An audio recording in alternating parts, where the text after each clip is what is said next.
मनोक्रान्तिमय अभिवादन।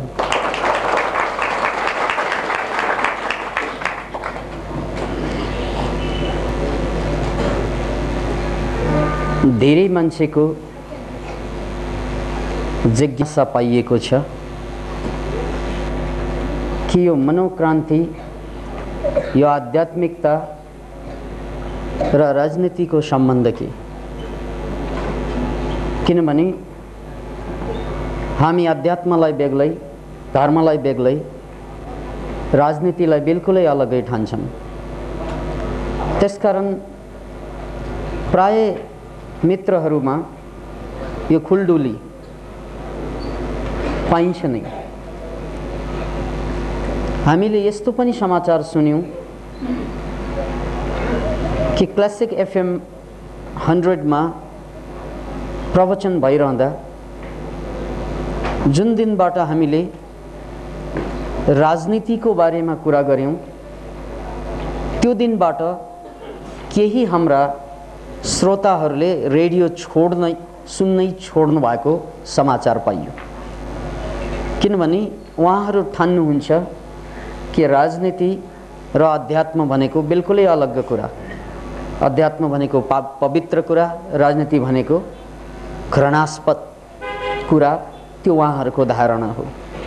यसकारण पटक पटक यस्ता प्रश्नहरू, यस्ता जिज्ञासाहरू, यस्ता चर्चाहरू चल्ने भएको हुनाले म आज आफ्नो कुराको सेरोफेरो यही राजनीति, अध्यात्म, त्यसकै सेरोफेरोमा अगाडि सार्दैछु कुरा। त मित्रहरू, सबभन्दा पहिला अध्यात्मको बारेमा केही कुरा बुझ्नै पर्छ हामीले। किनभने अध्यात्म हरेक मान्छेको जानी अनजानी अन्तिम खोज हो। याद राख्नुहोस् यो सेन्टेन्सलाई।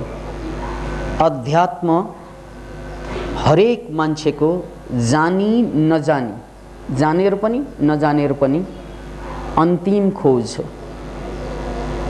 किन भन्नाले मान्छेले खोजेको वास्तविक सुख, वास्तविक शान्ति बाहिरको प्रगति र बाहिरको क्रान्तिमा निर्भर छैन।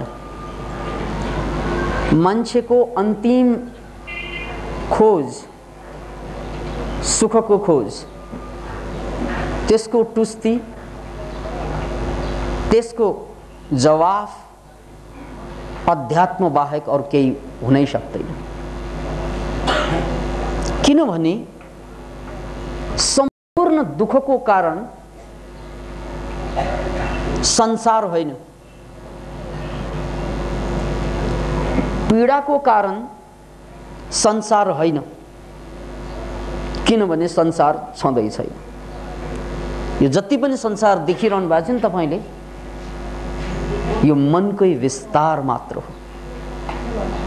संसारको अर्थ हो मनको व्यापकता, विस्तार। जहाँ मन रोकिन्छ त्यहाँ संसार पनि रोकिन्छ।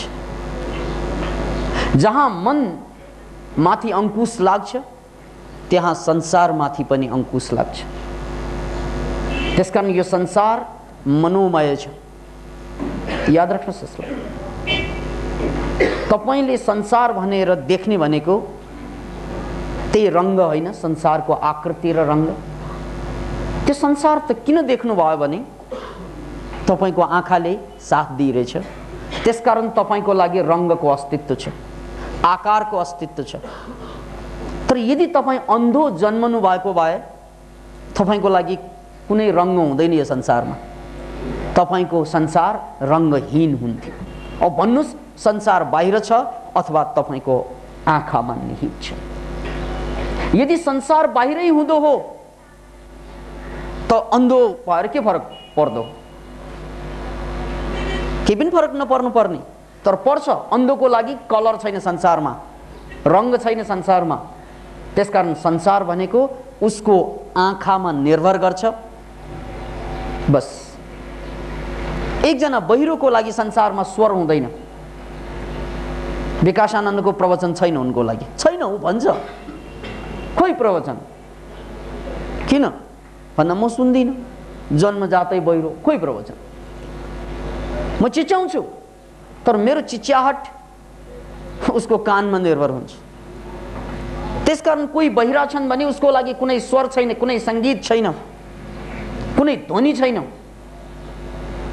संसार भनेर हामीले खोज्ने ध्वनि न हो, खोइ ध्वनि त्यो। त्यसकारण ध्वनि समस्या होइन, समस्या आफ्नो कान हुन्छ।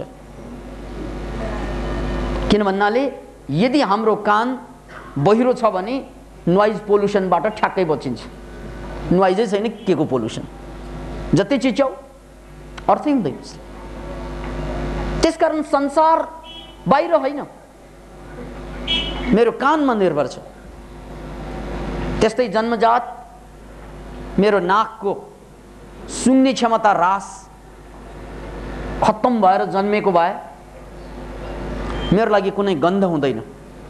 प्याज पनि त्यही, लसुन पनि त्यही, अट्टर पनि त्यही, मटर पनि त्यही। जे सुँगाए पनि मेरो लागि अर्थ छैन। याद राख्नुहोस्, जे सुँगे पनि मेरो लागि अर्थ छैन, किनभने मेरो लागि गन्ध हुँदैन। यदि मेरो नाकको घ्राण शक्ति क्षीण भएको भए जन्मजातै मलाई थाहा हुँदैन गन्ध के हो। मैं सांस लेता हूँ तेरी खुशबू आती है, एउटा पनि आउँदैन खुशबू। एक महका महका सा पैगाम लाती है। ओहो, यो कविको कल्पना क्या? मैं सांस लेता हूँ, त्यो प्रेममा फस्दाखेरि त्यस्तै हुने हो। फसेकाहरूलाई बिल्कुलै थाहा हुन्छ त्यो। मैं सांस लेता हूँ तेरी खुशबू आती है, त्यहाँ मरे कुकुरको गन्ध पनि उसकै खुशबू लाग्न थाल्छ। त्यो प्रेम न हो आखिर, बिर्सिन्छ भुसुक्कै। त्यसकारण त लभ इज ब्लाइन्ड। त्यसैले मैं सांस लेता हूँ तेरी खुशबू आती है, एक महका महका सा पैगाम लाती है। पैगाम भनेको सन्देश ल्याउँछ। तर यो खुशबूको अनुभवको लागि गन्ध भएर पुग्दैन, नाकको सुँग्ने क्षमता चाहिन्छ। यदि सुँग्ने क्षमता छैन त खुशबू र बदबू केही पनि फरक हुँदैन। दुर्गन्ध र सुगन्धमा केही पनि फरक हुँदैन। त्यसकारण खोइ गन्ध संसारमा छैन। मेरो नाकको क्षमता त छैन गन्ध संसारमा। मेरो लागि संसार छैन, गन्धको संसार छैन। अन्धको लागि रङ्गको संसार छैन, बहिरोको लागि स्वरको संसार छैन, नाक कमजोर भएको मान्छेको लागि गन्धको संसार हुँदैन। अब संसार भनेर अरू टेक्सचर पनि छ, छुने स्पर्श। यदि मेरो हातमा यस्तो छालाको रोग लाग्दियो, कतिपय छालाको रोगमा छुने फिलिङ हराउँछ। उसलाई जे छुँदा पनि त्यस्तै त्यस्तै हुन थाल्छ, फिलिङै नहुने। त्यसकारण मैले यो सारो, यो नरम भनेर भन्नुको मतलब मेरो छालाले अनुभूति गर्नुपर्छ। यदि छालामा त्यो अनुभूतिको क्षमता छैन रोगको कारणले भने मेरो लागि सारो नरम पनि हुँदैन, अनुभवमै आउँदैन। अब रह्यो संसार स्वाद। आहा, ज्वरो आएको मान्छेलाई जे खुवाए पनि हि गर्छ। जे जस्तो सुकै मिठो पनि तितो लाग्छ तपाईँलाई, स्वादै आउँदैन। किन? ज्वरो छ। ज्वरै आउनु पर्दैन। तपाईँले साह्रै मिठो खाना खाइरहेको बेलामा मोरा तेरो घरमा आगो लाग्यो भन्यो भने त्यो स्वाद बेपत्ता। अघिसम्म क्या मिठो भनेर खाइरहेको, घरमा आगो लागेको समाचार सुन्न साथ स्वाद आउँछ? स्वाद त इभ्यापोरेट भएर भाग्छ। त्यसकारण भन्नु स्वाद तपाईँको खानामा छ अथवा तपाईँको मानसिक विचारमा छ। किनभने तपाईँले खाइरहनु भएको मिठो होइन, त्यो स्वाद लिएर खाइरहेको मान्छेलाई, डिस्कोमा गएर नाचिरहेको मान्छेलाई थाहा छैन तेरो घरमा आगो लाग्यो, तेरो बैंक को खाता जफत भयो, अथवा तेरो स्वास्नी मरी, अथवा तेरो लोग्ने मर्यो भनेर समाचार दिनुहोस्, तत्क्षण त्यो जम्मै स्वाद बेपत्ता। अब भन्नुहोस् त, संसार तपाईको मनमा आश्रित छ अथवा बाहिर? त्यसकारण याद राख्नुहोस्, संसार बाहिर होइन। जुन देखिरहनु भएको यो संसार तपाईको मनको विस्तार हो। जसरी तपाई घामको अगाडि उभिनुस्, त्यहाँ छाया देखिन्छ, तर त्यो छाया तपाईको एक कायाको कारणले हो। काया छ त छाया छ, काया छैन त छाया पनि छैन। त्यसकारण यथार्थ काया हो, छाया होइन। छायालाई कति माया गर्नु? छायालाई माया गरेर साध्य छैन, किनभने छाया यथार्थ होइन, यथार्थ तपाईको काया हो, शरीर। त्यस्तै यो संसार तपाईको मनको छाया हो। जसलाई तपाईं सुन्दर संसार भन्नुहुन्छ, त्यो तपाईको मनको छाया हो। नपत्या तपाईले च्वाक हेरिरहेको बेलामा आहा च्वाक भनेको बेलामा पछाडिबाट मसिन गन लिएर अहिले सिध्याइदिन्छु मोरा भन्यो भने त्यो च्वाक त क्वाक भएर आउँछ। एक रति पनि आनन्द आउँदैन। ल हेर, जति राम्रो हेर्न चाहन्छौ हेर, तर तँलाई चाहिँ फुटिदिन्छु भनेर बन्दुक लिएर पछि पर्यो भने कोही आँखा धमिलो भएर जान्छ, स्वाद अमिलो भएर जान्छ। याद राख्नुहोस्। त्यसकारण जुन संसारको व्याख्या तपाईं गर्नुहुन्छ, आहा क्या मिठो, आहा आहा जम्मै स्वाहा, आहा स्वाहा हुन्छ। मैले सुनेको थिएँ एउटा चुटकुला, राजा वीरेन्द्रको राज्याभिषेक हुँदै थियो। त्यत्तिकैमा युवराज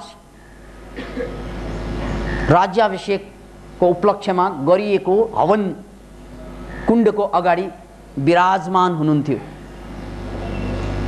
युवराज दिनभरिको भोको, त्यो बेला उहाँ केटो केटो नै हुनुहुन्थ्यो।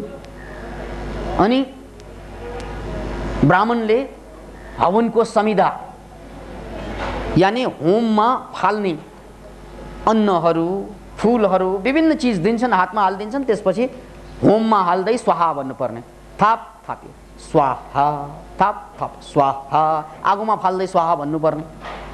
दिनभरिको भोको, त्यत्तिकैमा त्यो स्वाहा भन्ने पालोमा पेडाको पालो आएछ। यत्रो ठुलो पेडा।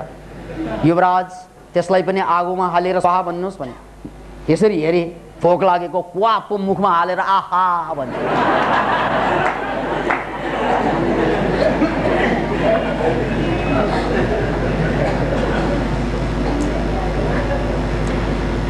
त मित्रहरू, संसार मनको विस्तार बाहेक अरू केही पनि होइन। संसार तपाईं हाम्रो मनकै छाया हो। त्यसैले संसारलाई समात्न खोज्ने मान्छेहरू, संसारलाई प्राप्त गर्न खोज्ने मान्छेहरू जहिले पनि जीवनमा हार्छन्, किनभने उनीहरू छायालाई कन्ट्रोल गर्न खोज्छन्, छायालाई समाउन चाहन्छन्। छायालाई समाउन सकिँदैन। समाउने त कायालाई हो। कायालाई समातेपछि छाया पनि समातिन्छ, तर छायालाई समातेर काया समातिँदैन, किनभने मूल काया हो, मूल छाया होइन। त्यसकारण तपाईं हामीले देखेको जति पनि संसार हो, त्यो संसार तपाईं हाम्रो मनको विस्तार भएको कारणले गर्दा, जसले मनलाई बुझे, जसले मनलाई समाते, उसले संसारलाई पनि समाते। उनले संसारलाई पनि बुझे, संसार उनको भयो। त्यसकारण जिजसले एक ठाउँमा भनेका कुरा यहाँनिर सान्दर्भिक छ। सिकेथ the kingdom of heaven first, and these all things will be given unto you. सबभन्दा पहिला तिमी आफै भित्र स्वर्गको राज्य खोजी गर, अनि यी सम्पूर्ण संसार तिमीलाई सित्तैमा दिइनेछ। सिकेत अर्थात खोज, the kingdom of heaven first, and these all things will be given unto you. यो जति पनि संसार छन् त्यो त फ्रीमा पाइन्छ। अर्थात् कायालाई समात्यो भने छाया सित्तैमा, कायालाई समातेर लग्यो भने जहाँ जहाँ काया त्यहाँ त्यहाँ छाया। अब छायालाई तान्नु खोज्दैछ, काया त मरे नै आउँदै। छायालाई अंकुश हाल्दैमा के काया चल्छ? छायालाई किला ठोक्दैमा काया चल्छ? छायालाई समात्ने हरेक प्रयास पराजयको कहानीको सुरुवात। त्यसकारण संसारका अधिकांश मान्छेहरू यही छायामा काम गर्छन्। उसलाई छायाप्रति बढी माया छ, छायालाई समात्न खोजिरहेछ।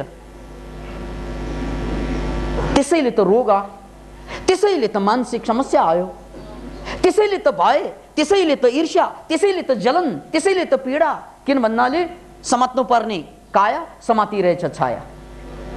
किनभने छाया सत्य होइन, छाया यथार्थ होइन। त्यसकारण संसारलाई पाउनु होइन, पाउनु त आफूलाई हो। Seek the kingdom of heaven first. पहिला त आफूभित्र स्वर्गको राज्य खोजी गर, आफूलाई जान, आफूलाई चिन, आफूलाई कन्ट्रोल गर, आफूलाई आफ्नो बनाऊ। याद राख्नुहोस्, दुनियाँमा काम नलाग्ने केही पनि चिज छैन, बसर्ते कि तपाईँ काम लाग्नुपर्छ। तपाईँ नै काम नलाग्ने हो भने काम लाग्ने चिज दुनियाँमा केही पनि छैनन्। संसारमा खत्तम भनेको चिज केही पनि छैनन्, सबैलाई काम लिन सकिन्छ।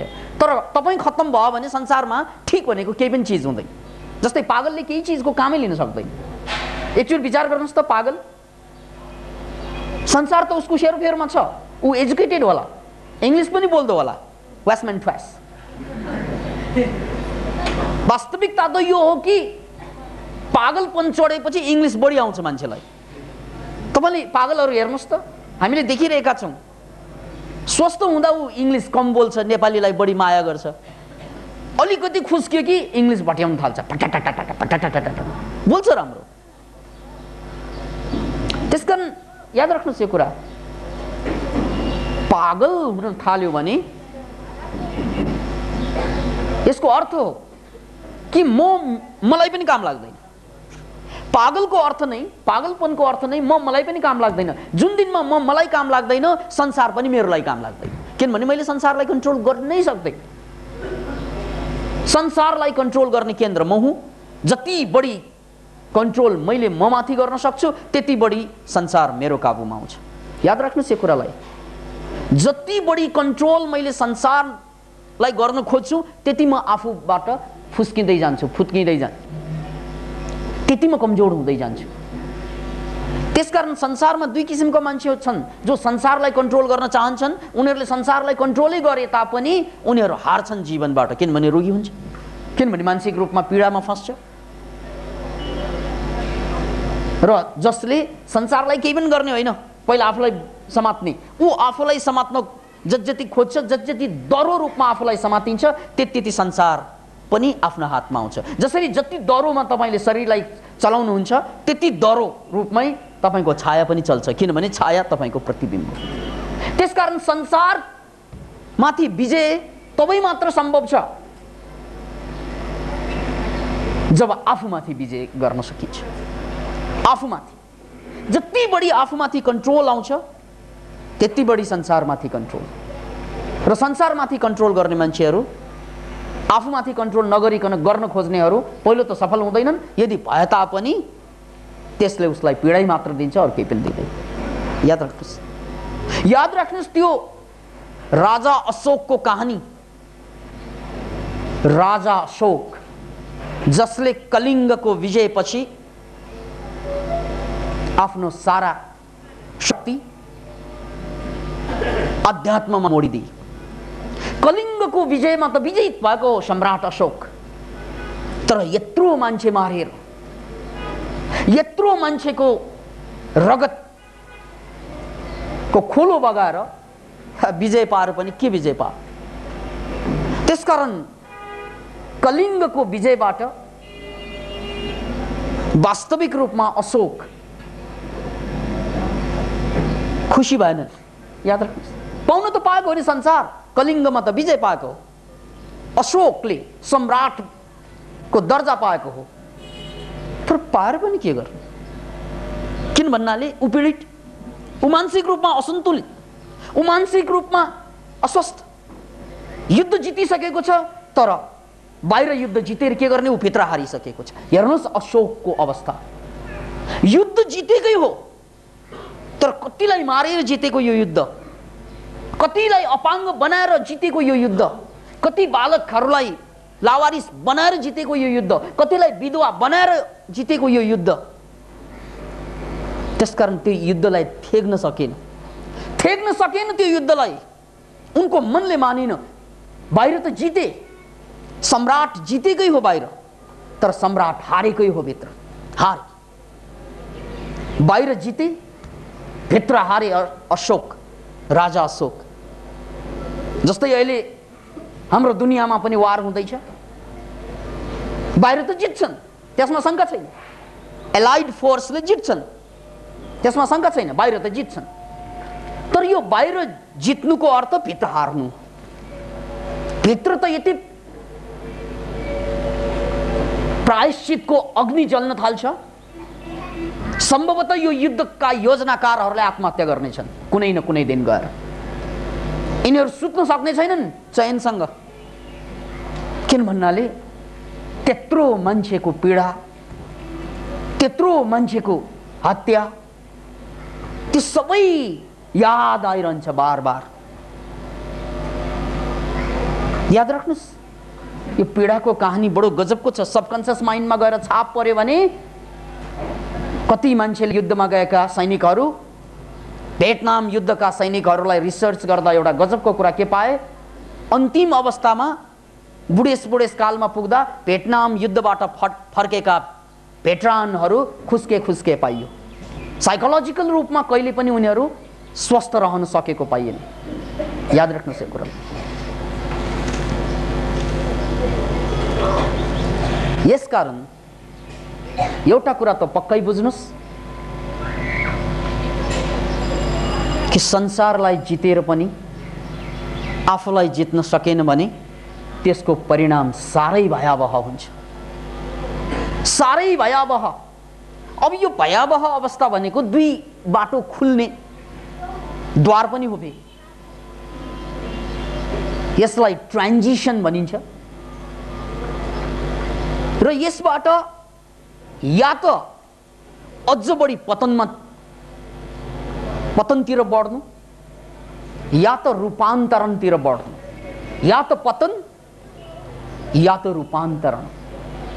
कलिङ्गको युद्धमा अशोक हारिसकेपछि, अशोक जितिसकेपछि ऊ हारे भित्रबाट,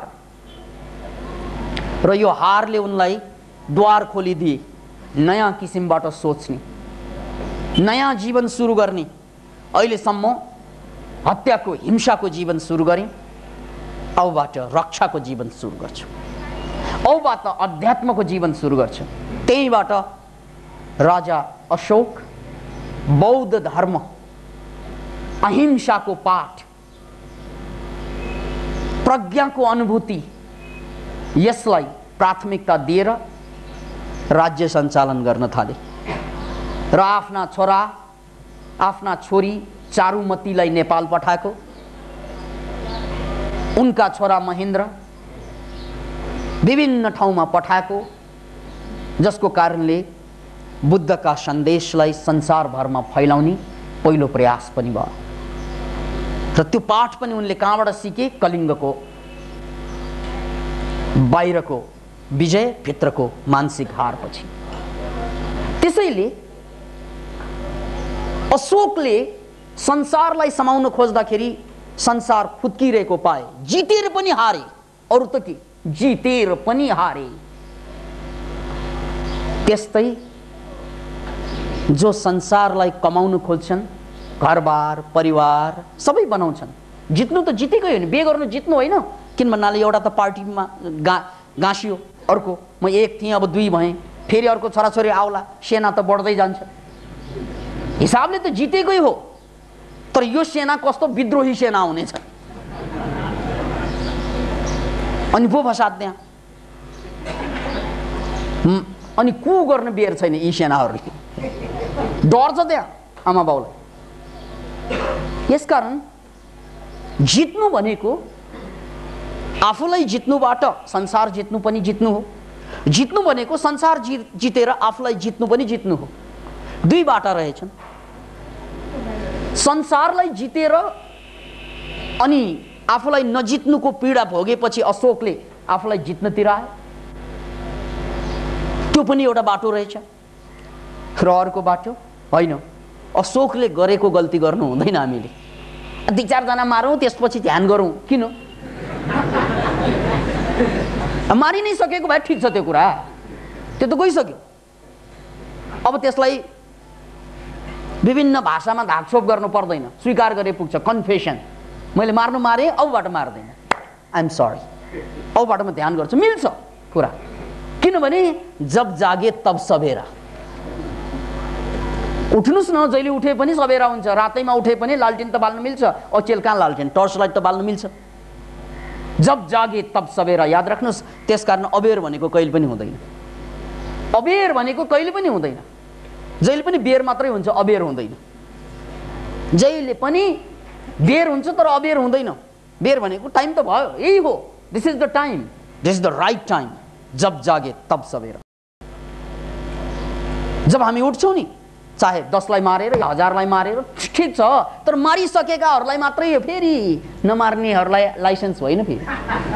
ओहो, मैले 2-4 जना मेरा शत्रुहरूलाई ठिक ठाउँमा पुर्याउँछु अनि विपස්සना जान्छु, नभन्नुहोस् त्यो। That's not the way. जे भइसक्यो सक्यो भनाइको अर्थ त्यहाँबाट सुरु गर्न मिल्छ। जब जागे तब सबेरा। त्यसैले जे भइसक्यो, संसारलाई जितिसकेको छ भने ठिक छ, अब केही गर्नु पर्दैन, अब आफूलाई जित्नतिर आउने टाइम हो। तर होइन, संसारलाई अझै जित्न बाँकी छ भने नजानुस् त्यहाँ। किन भन्नाले आफूलाई जित्नुबाट संसार पक्का पक्की जितिन्छ, तर संसारलाई जित्नुबाट आफूलाई पक्का पक्की जितिँदैन। अशोकको जस्तो मोड आउँदैन जीवनमा सबैको। त्यसकारण त्यो स्योर बाटो होइन। त्यो पहिला संसारलाई जित्ने अनि आफूलाई जित्ने, त्यो स्योर बाटो होइन। स्योर बाटो त यो हो, पहिला आफूलाई जित्ने अनि संसार जितिन्छ नै। Seek at the kingdom of heaven first, and these all things will be given unto you. यो पक्का पक्की। बस येशूले, मेरा मित्रहरू, म यहाँहरूलाई अलिकति अध्यात्मलाई चाहिँ बुझाउन खोजिरहेछु कि अध्यात्म भनेको आफूलाई जित्ने विद्या हो। त्यसकारण आफूलाई जित्ने विद्या भएको कारणले संसारको मानव जातिको इतिहासमा यसको कुनै विकल्प नै हुँदैन। यो प्रथम युद्ध होइन हाम्रो, यो अन्तिम युद्ध हो। अन्ततः हामी पुग्ने यही। अहिले जे जति गरे पनि त्यही पुग्नै पर्छ। अब कसैले त्यसलाई प्रथमैबाट पनि सुरु गर्न सक्छन्, त्यो कसैको कुरा। त्यसकारण त्यस्ता कसै थोरै छन् संसारमा, साह्रै थोरै। प्राय मान्छे त संसार बनाउने नै खोज्ने हो। पहिला घरबार बनाउने, परिवार बनाउने, एजुकेशनको कुरा छ, कमाउने कुरा छ। त्यो जम्मैले चाहिँ दुःख दियो भने अनि अध्यात्म पनि देखा जाएगा, सोचा जाएगा। सारे जग को देख के जाना, तुम बिन मेरा कोई नहीं, ठोकर खा के हमने माना, तुम बिन मेरा कोई नहीं। यो पनि बाटो याद राख्नुहोस्। प्रायले मोड्नको लागि त यही बाटो समाउने हो। सारे जग को देख के जाना, तुम बिन मेरा कोई नहीं। सारे जग को देख के जाना, सबै जगको टेस्ट गरिसकेपछि ओहो यो त बेस्ट रहेनछ, तुम बिन मेरा कोही नहीं, तिम्रो त विकल्पै रहेनछ। यो तुम भनेको आफै हो। यो आफू भनेको त ब्रह्म तत्त्व आफूभित्रको त्यही हो। त्यो बाहेक त उपाय नै छैन। त्यसलाई ईश्वर भन्नुहोस्, भगवान भन्नुहोस्, इन्लाइटनमेन्ट भन्नुहोस्, मुक्ति भन्नुहोस्, भक्ति भन्नुहोस्, शक्ति भन्नुहोस्, नाम त थुप्रै छन्, जसलाई जे मन लाग्छ। राम नाम की लूट है मनवा, लूट सके तो लूट रे के। राम नामको लूट छ, जति लुटे पनि हुन्छ। त्यसकारण जुन शब्द चुने पनि हुन्छ। कतिलाई मन पर्दैन धार्मिक शब्दहरू, ठिक छ, वैज्ञानिक शब्द प्रयोग गरौँ। फ्रीडम, आत्यन्तिक स्वतन्त्रता, आन्तरिक स्वतन्त्रता, म त्यही भन्छु। कसैलाई यो भगवान, मोक्ष, मुक्ति शब्द निरर्थक लाग्छ भने ठिक छ, निरर्थक सही। नाम दिउँ अर्को, नाम अर्को के? आत्यन्तिक स्वतन्त्रता, आफैबाटको मुक्ति। यो पनि हुन सक्छ नाम।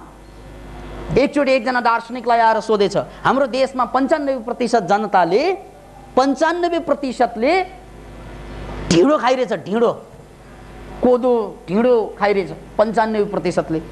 5%ले पुलाउ खाइरहेछ।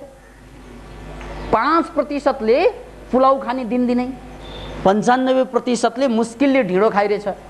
ल दार्शनिक ज्यू, अब तपाईले सुझाव दिनु पर्यो कि यो देशमा, यो गरिब देशमा जहाँ 95% जनताले ढिँडो खाइरहेछ, त्यहाँ 95% जनतालाई पुलाउ खुवाएर 5%लाई मात्रै ढिँडो खुवाउनु पर्यो क्या? गरिब हटाऊ, गरिबी हटाऊ भनेको त यही हो। जब सबै जनताले पुलाउ खान पाओस्, दिनदिनै एकदमै 5 स्टारको स्ट्यान्डर्डको पुलाउ खान पाओस् सबै जनताले, 95%ले है, र 5%ले ढिँडो खाएर केही फरक पर्दैन। त्यसकारण चाहिँ दार्शनिकज्यू, तपाईसँग कुनै सुझाव छ? दार्शनिकले भने बडो सरल छ, it's very easy, it's like this भन्छ कि लाइक दिस, के लाइक दिस भने धेरै सजिलो छ। 95%लाई यो देशमा पुलाउ खुवाउनु छ भने केही पनि गर्नु पर्दैन। आजबाट, अहिलेबाट एउटा घोषणा गरौँ कि पुलाउलाई ढिँडो भनौँ, ढिँडोलाई पुलाउ भनौँ, कुरा सकियो। अनि 95%ले चाहिँ पुलाउ खानेछ, 5ले भोलिबाट, अहिलेबाट ढिँडो खानेछ।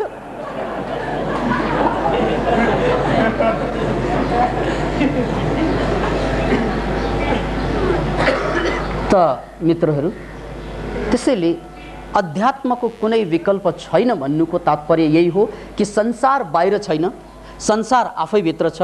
त्यसकारण आफूलाई नचिनिकन, नबुझिकन, आफूलाई कन्ट्रोलमा नल्याइकन असम्भव हुन्छ संसार बनाउनु। यो हो अध्यात्म, त्यही हो अन्तिम मुक्ति। सबैले खोजेको, मानव जातिले खोजेको, जनावरले खोज्दैनन् किनभने उनीहरूलाई थाहा नै छैन, तर खोज्ने कसले? मानव जाति। अब म अलिकति कुरालाई घुमाउँछु। परापूर्व कालदेखि एउटा युद्ध जारी रह्यो, धर्म अथवा अध्यात्म र विज्ञानको बीचमा। याद राख्नुहोस्, ब्रुनोलाई इटालीको सडकमा जिउँदो जलाइदिएका थिए यो धार्मिक भनाउँदाहरूले, यो आध्यात्मिक भनाउँदाहरूले। वैज्ञानिक ब्रुनोलाई याद राख्नुहोस् यो कुरालाई, किनभने ब्रुनोको कुरा, वैज्ञानिक ब्रुनोको कुरा धर्मशास्त्रमा लेखेको भन्दा उल्टो पाइयो। त्यसकारण ब्रुनोलाई जिउँदो जलाइदियो। र त्यो जमानामा वैज्ञानिकहरूलाई शैतान भनिन्थ्यो। वैज्ञानिकहरूलाई यति नराम्रो शब्द युज गर्थ्यो, आवारा, शैतान, पागल, किनभने यिनीहरूले धर्मको विपरीत कुरा गर्छ, किनभने यिनीहरूले अध्यात्मको विपरीत कुरा गर्छन्। त्यसकारण त्यो बेला विज्ञान र धर्म ठ्याक्कै अपोजिट बाटो, उल्टो बाटो। त्यसकारण विज्ञान मान्ने मान्छेहरूले धर्मलाई ठ्याक्कै काट्दिने र धर्मलाई मान्ने मान्छेहरूले विज्ञानलाई ठ्याक्कै काट्दिने।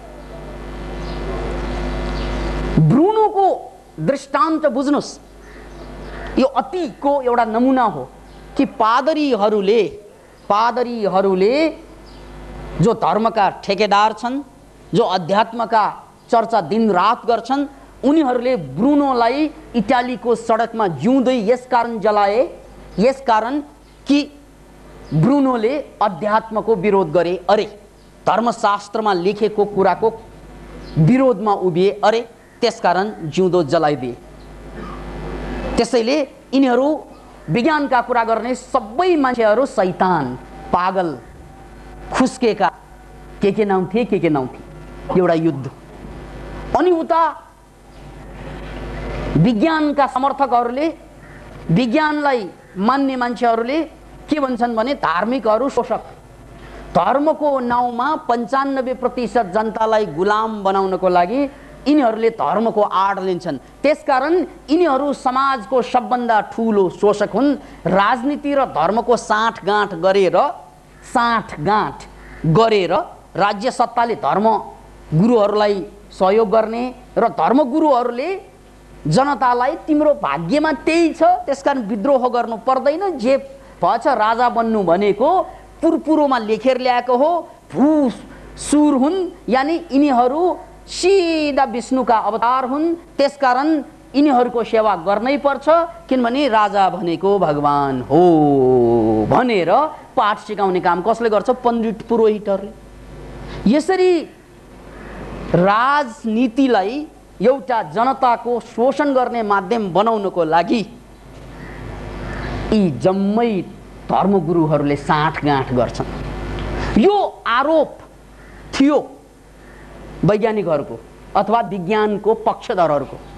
यसरी विज्ञानको पक्षधरहरूमा एउटा सबभन्दा ठुलो आवाज बोक्ने मान्छे, त्यसको नाउँ हो 1818 मा जन्मेका कार्ल मार्क्स। र उनको घोषणा विश्वविख्यात भए, धर्म भनेको अफिम हो। के फिम? अफिम। धर्म भनेको अफिम हो, किनभने यसले जनतालाई बेहोस बनाइदिन्छ र बेहोसी जनतालाई लुट्छन्।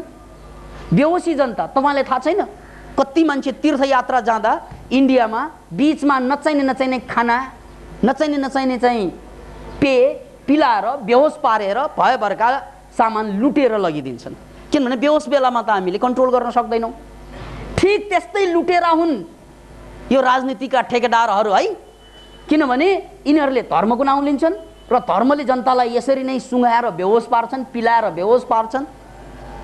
र यो बेहोस पार्ने तत्त्वहरू प्रसाद भनेर जल छर्कने, प्रसाद, यो जल भनेको पेय भयो, प्रसाद भनेको केही खानेकुरा भयो, त्यो खाएर मस्त। अनि त्यस्ता मस्त भएका मान्छेहरूलाई 95% मान्छेहरूलाई राजनेताहरूले, अझ भनौँ कि जन्मजात राजनीति गर्ने पेशेवारहरूले शोषण गर्नेछ। जन्मजातका पेशेवार राजनीतिज्ञहरूले शोषण गर्छन् है यिनीहरूलाई। त्यसकारण धर्म भनेको अफिम हो। अहिलेसम्मको यो सम्पूर्ण जनताको बिचल्ली भनेको यही धर्मको कारणले हो भन्ने अर्को आवाज अर्कोतिरबाट उठ्छन्। एकातिर चाहिँ विज्ञानका कुरा गर्नेहरूलाई शैतान भन्ने, अर्कोतिर धर्मको कुरा गर्नेलाई शोषक भन्ने। ल, एउटा वार, त्यो वारफेयर 100औं वर्षको वारफेयर हो, त्यो 100औं वर्षको युद्ध हो, त्यो एकले अर्कोलाई लान्छना दिने। अहिले पनि त्यही त चलिरहेछ। एउटा पार्टीले अर्को पार्टीलाई लान्छना दिन्छ। हेर्नुहोस् त नेपालमा एउटा वर्गले अर्को वर्गलाई लान्छना दिन्छ, त्यो जहिले पनि चल्ने कुरा हो। कुन कुरा ठिक कुन कुरा गलत भनेको कुन खेमामा गएर बस्ने त्यसमा निर्भर हुने कुरा हो। यो एउटा खेमामा बस्यो भने अर्को गलत हुन्छ, त्यो खेमा छोड्यो भने अर्को ठिक हुन्छ। बडो गजब छ यो। ठिक र गलत त हुँदैन रहेछ। यहाँबाट चाहिँ फोन गरेर तपाईँले हेलो गुड मर्निङ भनेर अमेरिकामा भन्नुभयो भने गुड इभिनिङ यार भन्छ। ल, अहिले तपाईँले गुड मर्निङ यहाँ भन्नुभएको होइन, अमेरिकाको जवाफ आउँछ फोन गर्नुभयो भने गुड इभिनिङ। उनले के गल्ती भनेको हो? भनेको उल्टो हो, कहाँ मर्निङ कहाँ इभिनिङ, तर गल्ती चाहिँ होइन। किनभने त्यो ध्रुवमा, त्यो पोइन्टमा अहिले रात छ, यो पोइन्टमा अहिले दिन छ। धरती त जहिले पनि त्यस्तै हो, आधा भाग रात आधा भाग दिन। अब टेलिफोनले चाहिँ जोडिदिन्छ यो दुवैलाई। जोडिदिँदाखेरि एउटाले भनेको कुरा अर्कोलाई ट्वाकै काट्छ। के यो गलत हो? के मैले गुड इभिनिङ भन्न पाइँदैन? गुड मर्निङ यार भनेर यहाँबाट भन्यो भने त्यहाँबाट पनि गुड मर्निङै भन्ने मिल्दैन। त्यहाँ त गुड इभिनिङ हो, किनभने अहिले रात छ। आधा धरती अहिले रातमा छ, आधा धरती दिउँसो दिनमा छ। दिनमा रहेकाहरूले रातकाहरूलाई के भन्छन्? यिनीहरू गलत झुटो कुरा बोल्छन्। ले, हामी यहाँ भोगिरहेछौँ, यस्तो गर्मी, यस्तो सूर्य चम्किरहेछ, गुड इभिनिङ रे अन्धाहरू कहीँका। राइट?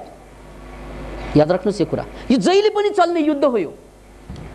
तर एउटा कुरा याद राख्नुहोस्, सच्चाई यदि बुझ्नु छ भने उनीहरूकै ठाउँमा उभिएर हेर्ने जमर्को गर्नुपर्छ। किन भन्छन् त उनीहरूले? माओवादीहरू संविधान सभा संविधान सभा संविधान सभा भन्छन्, पार्टीहरू होइन होइन होइन भन्छन्। पार्टीहरूले किन होइन भनिरहेको त्यो बुझ्नु छ भने उनीहरूको एङ्गलमा बस्नुपर्छ।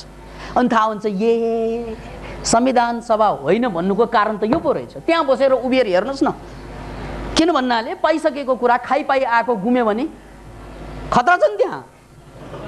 हो, त्यसकारण उनले त्यतिकै भनेको हो। खाइपाइ आएको अहिलेसम्मको सबै गुम्न बेर छैन संविधान सभामा गयो भने। त्यसकारण होइन, यसै संविधानलाई सुधार्नुपर्छ। किन पर्छ? किन भन्नाले संविधान सुधारियो भने खाइपाइ आएको यथावत रहन्छ।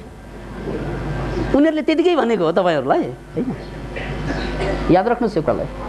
त्यसकारण उनीहरूले जुन पोइन्टबाट कुरा भनेको हो त्यो गलत होइन, ठिक हो। त्यहाँ उभिएर तपाईँ पनि त्यही पोइन्टमा रहेर खाइपाइ लाएर आएको खाइपाइ आएको कुरालाई यथावत चालु गर्न चाहनुहुन्छ भने ठिक छ, त्यो कुरा होइन, तपाईँ क्रान्तिकारी हो। त्यसो भए अर्को एङ्गलमा आएर पनि हेर्नुहोस् त, अर्को बिन्दुमा आएर पनि उभिएर हेर्नुहोस् त, अनि थाहा हुन्छ। त्यसकारण सत्य दुवैले बोलिरहेको हो। संविधान सबै चाहिन्छ किनभने त्यो पनि ठिक, संविधान सभा हुँदैन खतरा छ त्यो पनि ठिक। त्यो पोइन्टमा गएर उभिनुहोस्, उनीहरूले किन भन्दैछ, कारण छ। यो कारणलाई बुझिसकेपछि हामीलाई के लाग्छ, ए दुवैले आफ्नो ठाउँबाट ठिक भनेको हो। अब जनताले आफ्नो ठिक खोज्नु पर्यो। माओवादीको ठिक र संसदवादीको ठिक होइन, जनताको ठिक के हो त? That's the point. किनभने माओवादीको ठिक जनताको ठिक नहुन सक्छ, जनताको ठिक पार्टीको ठिक नहुन सक्छ। त्यसकारण जनताले सोच्दाखेरि जनताको ठिक सोच्नु पर्यो। हो, हाम्रो ठिक के हो त? माओवादीको ठिक यो, पार्टीको ठिक यो, हाम्रो ठिक के त? जनताको ठिक के त? जनता कुन पोइन्टमा रहेको छ अहिले, त्यसलाई मध्यनजर राखेर मात्रै निर्णय दिने कुरा आउँछ। र यो प्रसङ्ग मैले किन निकालेको छु भने सत्य दुवै हुन्छ, सत्य सापेक्ष हो। सत्य सापेक्ष भएको कारणले गर्दा तपाईँ जुनैसुकै पक्षमा गएर हेर्दा पनि त्यो ठिक हुन्छ।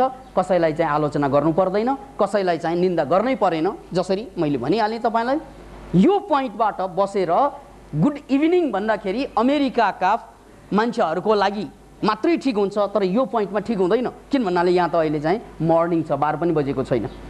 यसकारण हामीले बोल्दा हामी पनि ठिक हुन्छौँ, उनीहरूले जे जवाब दिन्छन् त्यो पनि ठिक हुन्छन्। अब सवाल के त, कुन ठिकमा लाग्ने, कुन ठिक अहिलेको आवश्यकता हो, आम जनताको आवश्यकता कुन ठिक हो? दुईवटा ठिक, दुई के हजारौँ ठिक छन्, त्यो ठिक मध्ये कुन ठिकमा लाग्ने पोइन्ट त्यो हो। त्यसकारण यहाँनिर अघिकै प्रसङ्गलाई जोडेर कुरा अगाडि फेरि चिन्तन गरौँ कि यो हजारौँ वर्षको युद्ध, एकले अर्कोलाई लान्छना दिने युद्धबाट हामी अहिले मुक्त हुन सक्ने अवस्थामा छौँ।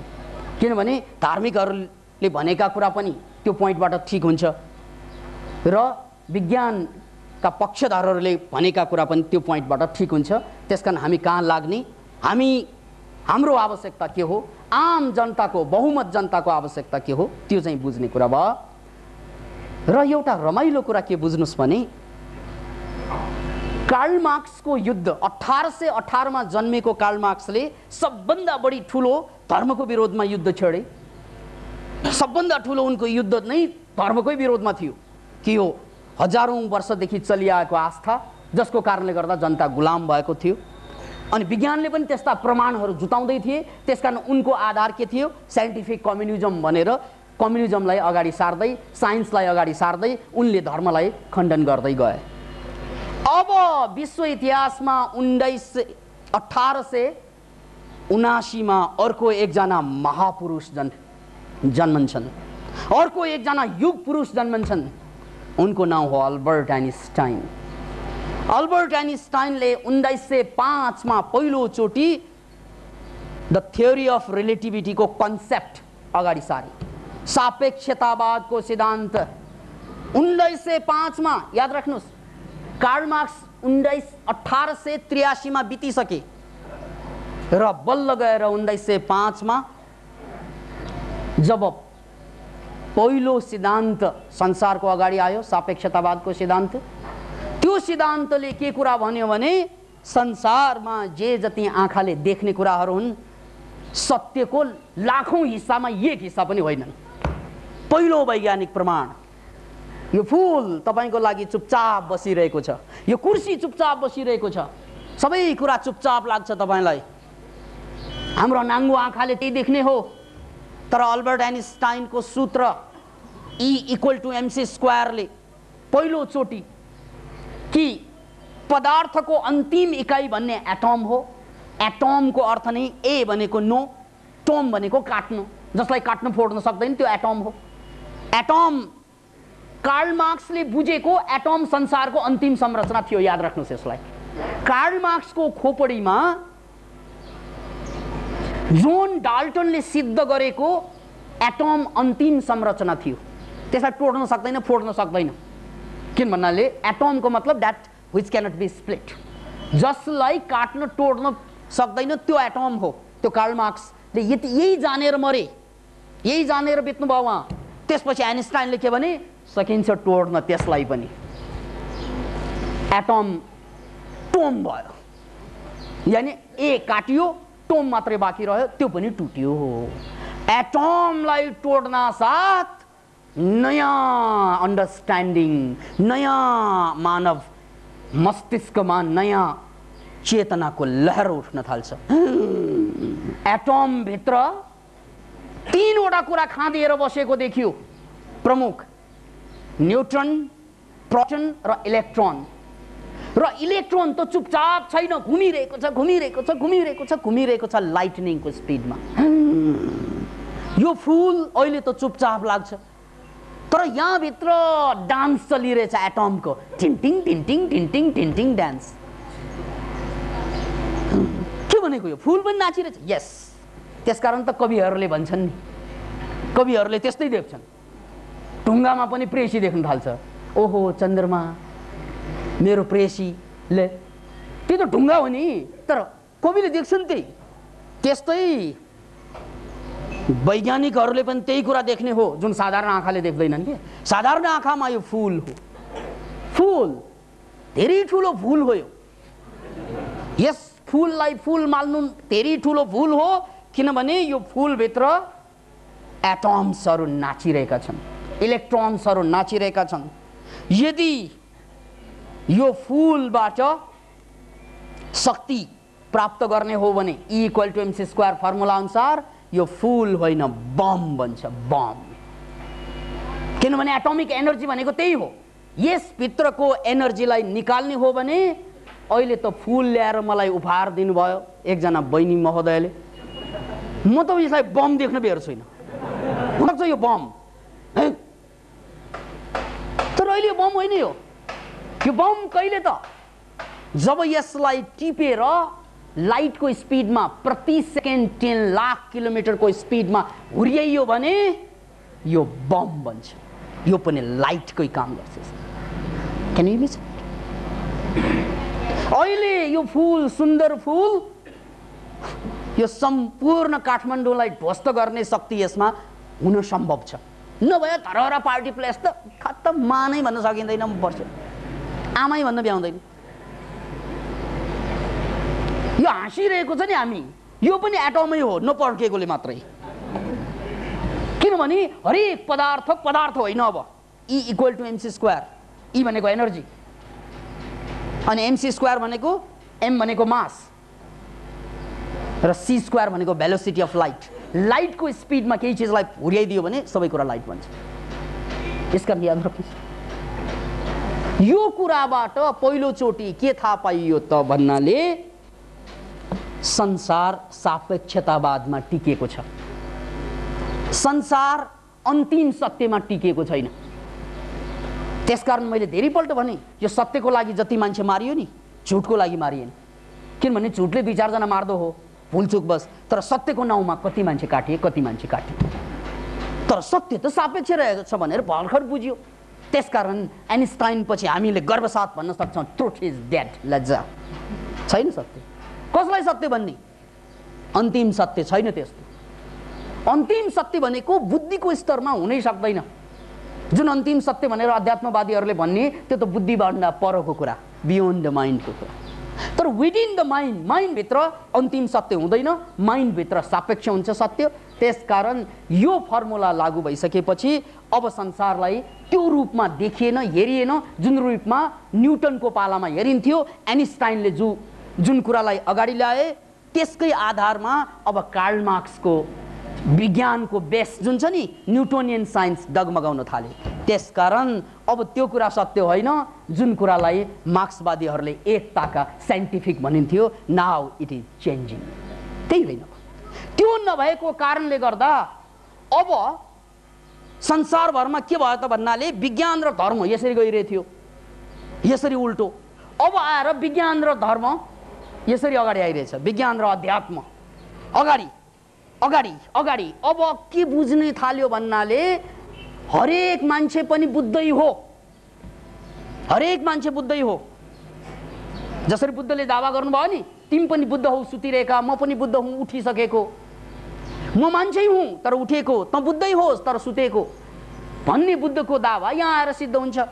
अब यसमा समानता हेर्नुहोस्, बुद्धले के भने मान्छे पनि बुद्धै हुन् तर सुतिरहेको छ। यदि ऊ उठ्यो भने बुद्ध हो, याद राख्नुहोस्। वेदले पनि यही भनेको, तत्त्वमसि तिमी नै ईश्वर हौ, तर अहिले तिमीले आफूलाई चिनेनौ। आत्मानं विद्धि, आत्मालाई चिन, आफूलाई जान। आत्मानं विद्धि, आफूलाई चिन्नुपर्छ, जान्नुपर्छ। नो डाइसेल्फ, आफूलाई चिन्यो भने तपाईँ पनि ईश्वर हो। तपाईँ पनि ईश्वर हुनुहुन्छ तर चिन्नुपर्छ आफूलाई। आत्मानं विद्धि, आत्मानं विद्धि भन्ने यो हाम्रो वैदिक वचन हो। अत्ताहि यत्नो नाथो, बुद्धले बार बार भनेको कुरा। अब यहाँ आएर आइन्स्टाइनको कुरासँग कसरी मिल्यो हेर्नुहोस् त। यदि पदार्थलाई हुर्याइदियो भने, स्पिड जोडिदियो भने पदार्थ ऊर्जा बन्छ, शक्ति बन्छ। त्यस्तै मान्छेलाई साधना जोडिदियो, अन्तरयात्रा गराइदियो, ध्यानमा डुब्न लगाइदियो भने ऊ पनि बुद्ध बन्छ। बुद्धले त्यही 6 वर्ष साधना गरेको होइन। त्यसकारण हरेक मान्छे बुद्ध बन्न सक्छ, साधना जोड्नुपर्छ। हरेक पदार्थ बम बन्न सक्छ, स्पिड जोड्नुपर्छ। Can you imagine it? बस बुद्ध दर्शन र यता विज्ञानको दर्शन यसरी आएर जोड्नु आएको छ। यसकैलाई आधारलाई अगाडि सार्न संसारको एउटा हलचल मचाउने किताब छापियो, द टाओ अफ फिजिक्स। यस पुस्तकका रचनाकार स्वयं साइन्टिस्ट डाक्टर फ्रिट्जोफ काप्राको यस किताबले संसारलाई हल्लाइदियो। पहिलोचोटि विज्ञान र अध्यात्म कसरी मिल्छ भने साइन्टिफिक प्रमाणहरू अगाडि आए। साइन्टिफिक प्रमाण, किन भन्नाले लेख्ने मान्छे स्वयं साइन्टिस्ट फ्रिट्जोफ काप्राको द टर्निङ पोइन्ट अर्को किताब र द टाओ अफ फिजिक्स। यो दुईवटा किताब पढ्नुभयो भने तपाईँ हाम्रो निद्रा खुले जस्तो हुन्छ। ओहो, हामी त अर्कै युगमा पुगिसकेका छौँ। विज्ञान र अध्यात्म कार्ल मार्क्सले देखे जस्तो यस्तो अब रहेन, अब यस्तो छ। त्यसकारण विज्ञान र अध्यात्म जोडिसकेको छ। यसकै आधारमा याद राख्नुहोस्, यो विज्ञान र अध्यात्म जोडेकै कारणले आज संसारभरिका मान्छेहरू ध्यानको नाउँमा राजी भइसकेको छ। वैज्ञानिक होस् या अन्तरिक्षका यात्री होस् या कोही पनि मान्छे, तपाईँले वैज्ञानिकको नाउँ लिँदा यहाँ थुप्रै वैज्ञानिकहरू छन् संसारमा जो अहिले साधना गर्छन्, आध्यात्मिक चिन्तनामा लागिरहेका छन्। आइन्स्टाइनले त यहाँसम्म भन्नुभयो कि धर्म नभएको विज्ञान अन्धो हो, विज्ञान नभएको धर्म लङ्गडो हो। त्यसकारण धर्म र विज्ञान जोडिएन भने यो विश्वको दुर्भाग्य हुन्छ।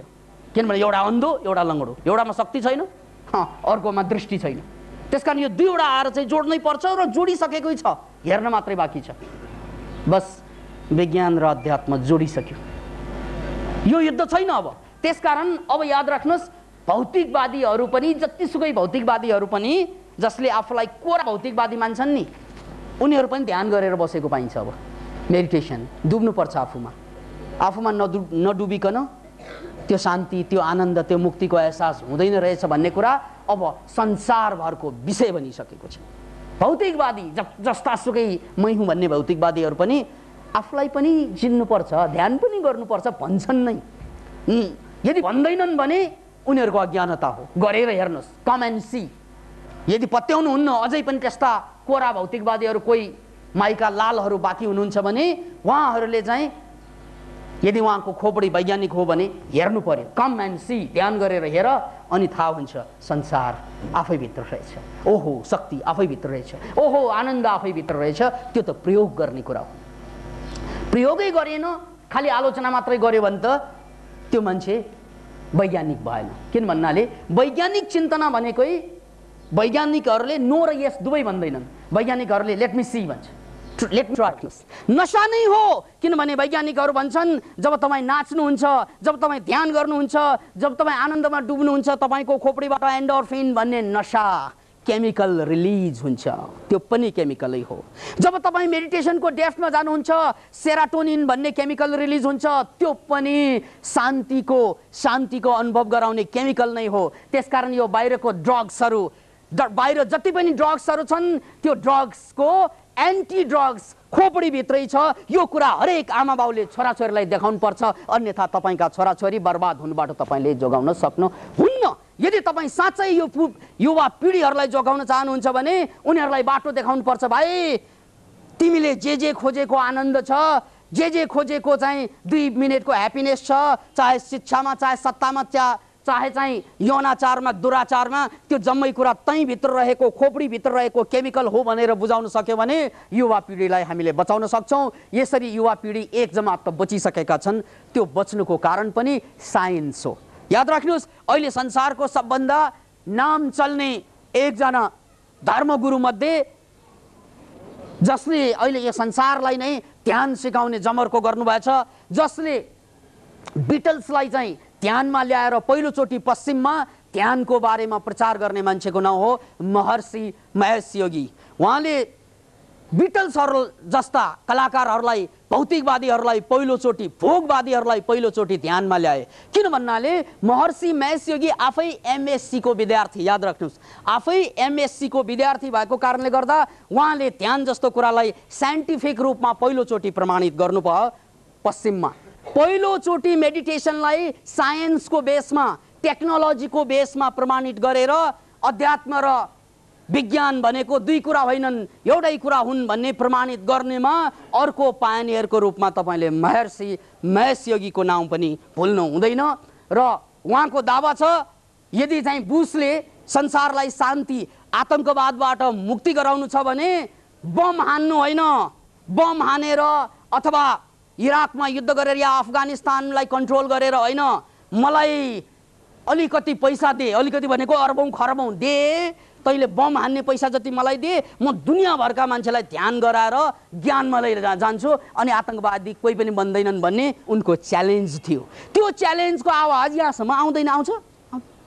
कतिले सुनेको होला, तर यो आम कुरा भएन। बुसको हुङ्कार, खुङखार कुरा अगाडि आइरहेछ दिनदिनै, 24 घण्टा पत्रिकाले पनि लेख्छ, टेलिभिजनले पनि देखाउँछ, सबै कुरा 24 घण्टा आउँछ। र त्यो कुरा सुनी सुनी हामी थर्कमान छौँ, त्यो कुरा सुनी सुनी हामी पीडित छौँ।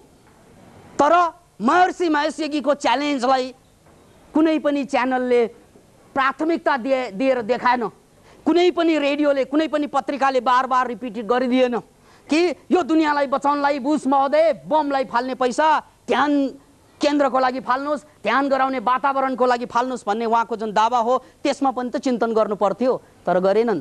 त्यसकारण यो संसारमा हामी बढी आतंकित छौँ, बढी पीडित छौँ, तर सृजनात्मक कुरातिर ध्यान छैन। किन ध्यान हुनु हाम्रो? किन भन्नाले हाम्रो सारा ध्यान चाहिँ एकातिर मोडिएको छ आतंकमा, एकातिर मोडिएको छ युद्धमा, विनाशमा मोडिएको छ। यसरी मोड्न लाउनुमा जम्मै बदमाशी काम चाहिँ कसबाट भइरहेछ? यही राजनीतिबाट, होइन त? किन भन्नाले मिडिया जम्मै उनीहरूको कब्जामा, अनि पत्रकारहरू जम्मै उनीहरूलाई मात्रै लेख्नमा व्यस्त। महर्षि महेश योगीको च्यालेन्जलाई पनि प्राथमिकता दिएर अगाडि ल्याइदिएको भए कमसेकम चोइस हुन्थ्यो जनतालाई, बम रोज्ने कि बुद्धलाई रोज्ने, एउटा चोइस हुन्थ्यो। तर त्यो चोइसलाई समाप्त कसरी पारियो भन्नाले महर्षि महेश योगीले कुनै च्यानलबाट छुस्स भन्यो, सक्यो, हावामा उडेर गयो। तर बुसका कुराहरू, मैले इराक विरुद्ध लडेको होइन, सद्दामलाई तहस नहस गरेरै छाड्छु, चाहे मानव जाति खत्तम होस् भन्दैछन्।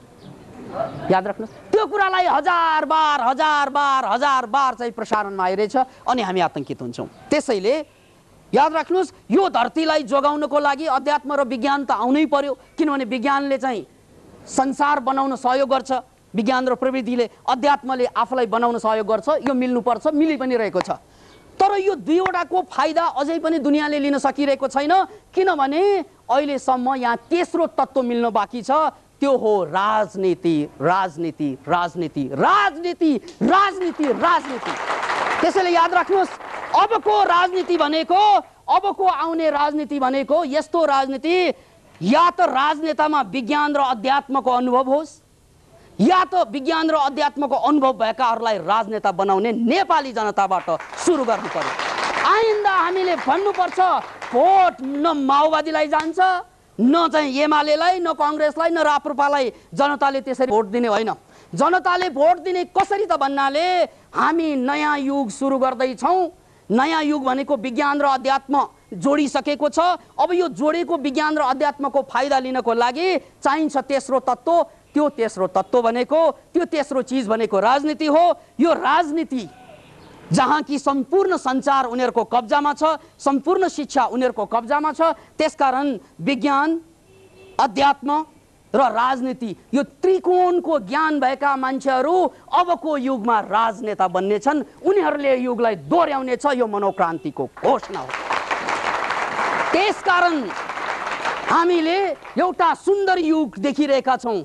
बमबाट उडिन्छ, उड्नेवालाहरू त्यो उडाउनको लागि नै तयार भएको, बम फुटाउनलाई नै बनाएको हो, मार्नलाई नै बनाएको हो। अब को मर्ने हो, कहाँ मर्ने हो, त्यो आफ्नो ठाउँमा भएको कुरा हो, त्यो फुट्छन्, आफ्नो ठाउँमा छ। तर हामीले यिनीहरूलाई विरोध गरेर रोक्न त सक्दैनौँ, तर हामीले सृजनशील काम भने गर्न सक्छौँ। त्यो भनेको यी कुराबाट यो युद्धलाई, यस्ता युद्ध पछि नहोस्, यस्ता चाहिँ बर्बादी पछि नहोस्। पछिका जेनेरेसनले आजसम्मको यो पागलपन, यो मानव जातिको पागलपन माथि हाँसो उडाउन्। पछिका जेनेरेसनले कोही राजनेताले बम हान्ने, गोली चलाउने कुरा गर्यो भने यिनीहरू चाहिँ खुस्केका भनेर जनतालाई लागुन् पछिका युगमा। किनभने खाली चाहिँ त्यो बम उडाउनु नै बहादुरी देख्न थाल्यो भने जहिले पनि बम उडाउन जान्छन् मान्छेहरू, याद राख्नुहोस्। त्यसकारण पछिका युगलाई बचाउन, भविष्यलाई चाहिँ सुनिश्चित बनाउनको लागि पनि अब हामीले सोच्ने तरिकामा एउटा आमूल परिवर्तन ल्याउनु पर्यो।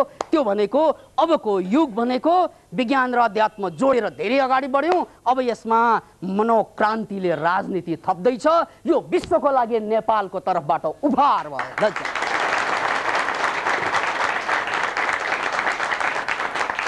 त मित्रहरू, आज मलाई यहाँबाट छिट्टै छोड्नको लागि सन्देश आएको छ।